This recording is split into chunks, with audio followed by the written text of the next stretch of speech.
Yes, finally Robert Downey junior back করছে Marvel cinematic ইউনিভার্সে। আশা করি এই তথ্যটি পরশু সকাল থেকেই আপনারা কম বেশি প্রায় সকলেই শুনেছেন, যেটা নিয়ে আমি একটি কমিউনিটি পোস্ট করেছিলাম।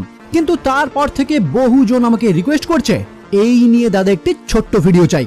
তো তাদের রিকোয়েস্টেই আজকের এই ভিডিও, যেখানে আমরা এমসিইউ এর নতুন কিছু অ্যানাউন্সমেন্ট এবং রবার্ট ডাউনি জুনিয়রের ফিরে আসা নিয়ে আলোচনা করব। ওকে, তো ইন্ট্রোডাকশন আর বিস্তারিত করব না, এখন সোজা চলে যাব মূল ভিডিওর দিকে। শুরু করার আগে হেই, আমি Raja and welcome to the Bong wood. 28 July San Diego কমিকনের একটি ঘোষণা পুরো ইন্টারনেটে হইচই ফেলে দিয়েছে, আর সেটাই হলো রবার্ট ডাউনি জুনিয়র ব্যাক করছে মার্ভেল সিনেম্যাটিক ইউনিভার্সে।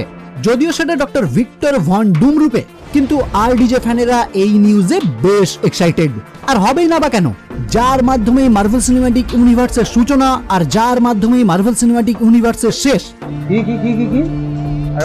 ও সরি ভুল বললাম, এখনো শেষ হয়নি, আবারও নতুন করে শুরু হতে যাচ্ছে। আসলে অ্যাভেঞ্জার্স এন্ড গেমে আয়রন ম্যান মারা যাওয়ার পর প্রতিটি দর্শকের মনে যে ইমোশনের সৃষ্টি হয়েছিল, সেটা বিগত 5 বছরে আর কোনো মুভিতেই দেখা যায়নি। তাছাড়া বর্তমান টাইমের এমসিইউ মুভিগুলি যে লেভেলে পৌঁছেছে, সেটা সমালোচকদের কাছে খুবই সমালোচিত হচ্ছে। আর হবেই না বা কেন, সি হাল্কের মতো সিরিজ আর দ্য মার্ভেলস এর মতো মুভি রিলিজ হলে সমালোচনা হতে তো বাধ্য। যে কারণে প্রায় অর্ধেকেরও বেশি দর্শক ভেবে নিয়েছিল এমসিইউ এর দিন হয়তো শেষ হয়ে এসেছে। কিন্তু আমি গত 1 বছর আগেই একটি ভিডিওতে বলেছিলাম এই টাইমটি এমসিইউ এর স্টোরি বিল্ড আপ সিচুয়েশন। মানে আপনি একটি 3 তলা বিল্ডিং তৈরি করতে গেলে যেমন আপনাকে ভিত থেকে তৈরি করতে হয়, এইটাও ঠিক সেই রকমই।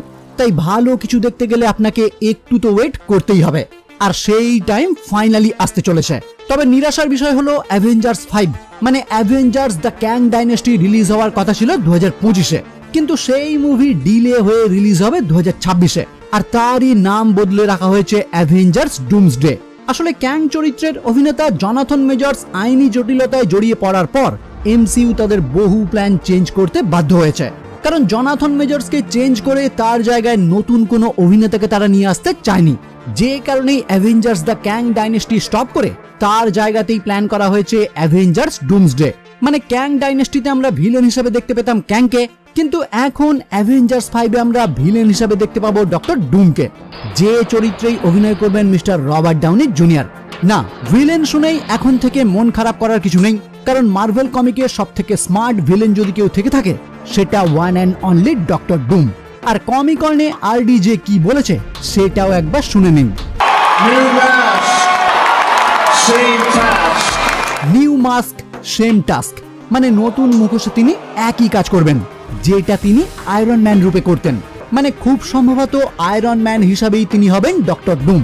এবার এখন থেকেই এসব কিছু বলা মুশকিল, তবে কমিকে আয়রন ম্যানের ভেরিয়েন্টকে ডক্টর ডুম হিসাবেও দেখা গেছে।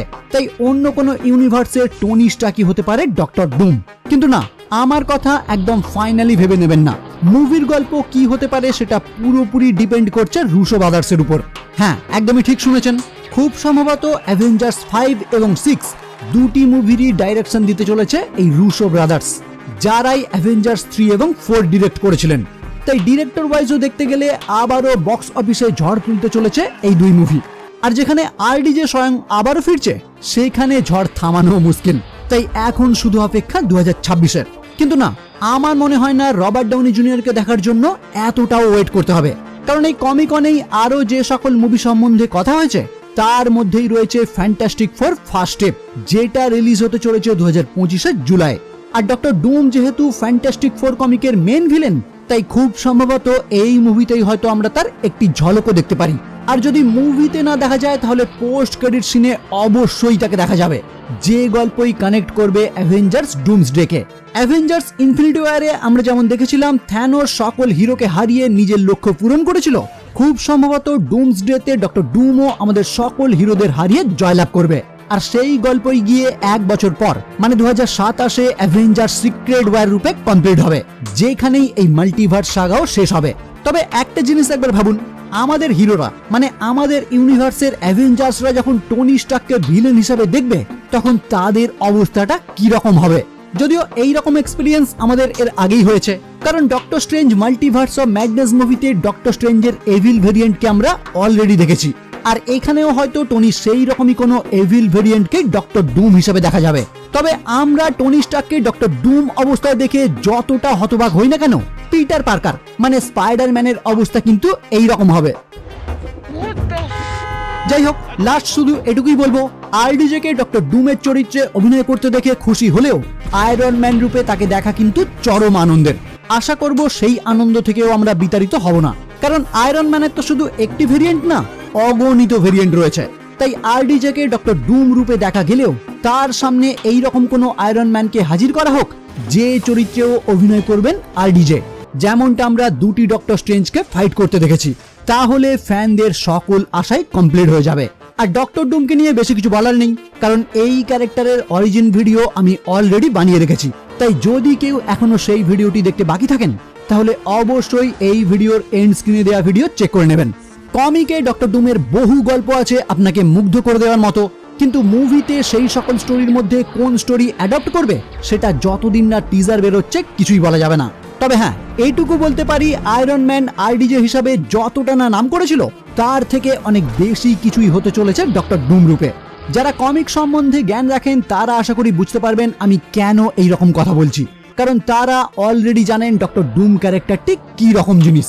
ছোট্ট একটা উদাহরণ দিই, কমিকে যে চরিত্র থ্যানোসকে এইরকম চুটকিতেই ধ্বংস করে দিতে পারে, তাহলে কল্পনা করে নিন সেই ক্যারেক্টার আমাদের হিরোদের কি রকম অবস্থা করবে।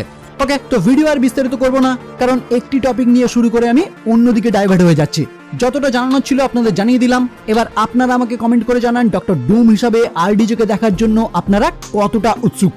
আর হ্যাঁ, সঙ্গে এটাও জানাবেন আয়রন ম্যান হিসাবে তাকে দেখতে পাওয়ার ইচ্ছা কি এটার পর থেকে একদমই চলে গেল, না ভিলেন হিসাবে আরডিজেকে দেখতে পেলেও আয়রন ম্যান রূপে তাকে আপনারা আবারও দেখতে চান। আর সেটা যদি আয়রন ম্যান ভার্সেস ডক্টর ডুম হয় তাহলে ব্যাপারটা ঠিক কেমন হবে। কল্পনার জগতে এইরকম অনেক কিছুই ভাবা যায়, তবে বাস্তবে সেটা একমাত্র ডিরেক্টররাই কমপ্লিট করতে পারে।